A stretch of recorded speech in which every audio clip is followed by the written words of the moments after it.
বাড়ির পাশে এই মরা তুলসী গাছটা দেখে অনেক দিন ধরেই ভাবছিলাম এটা দিয়ে আমি নিজে বাড়িতেই তুলসী কাঠের মালা বানাবো।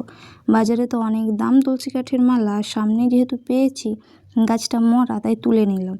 তুলে ঘরের ভিতরে চলে যাচ্ছি, আর তুলসী কাঠের মালা লাগবেই, সামনে যেহেতু নীলষষ্ঠী, তো তুলসী কাঠের মালা পরেই তো জল ঢালতে হবে বাবার মাথায়। ওপরে চলে এসেছি, গাছটা তুলে নিয়ে, আকাশটা তখন মেঘলা, আর এসে বসে গেছি। নিয়ে এসেছি ছুরি, কাঁচি, সিরিজ কাগজ।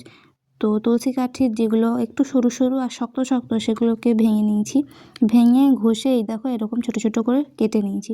তারপর রুমের মধ্যে চলে এসেছিলাম, কারণ উপরে প্রচণ্ড গরম, যেহেতু আমি দুপুরবেলা 3টের সময় চলে গেছিলাম, বসতেই পারছিলাম না। তারপর নিচে এসে এগুলোকে ছোটো ছোটো করে কাটছিলাম, কিন্তু যেহেতু কাঁচি, তো এগুলো ভেঙে যাচ্ছিলো। তারপরে আবার ছোটো ছোটো করে সিরিজ কাগজে ঘষে সুন্দর করে শেপ দিয়ে নিয়ে তারপর মালা গাঁথতে বসে গেছিলাম। তারপর আবার চলে গেছিলাম উপরে, এখন বাজে বিকেল 5টার মতো। তো উপরে গিয়ে আবার কেটে কেটে দেখো আমার মালা প্রায় কমপ্লিট হতে যায়। মালাটা কমপ্লিট করে নিলাম। এই দেখো আমার মালা কমপ্লিট কেমন হয়েছে, তোমরাও বাড়িতে ট্রাই করতে পারো। টাটা, দেখা হচ্ছে নতুন ভিডিওতে। ভালো থেকো সবাই।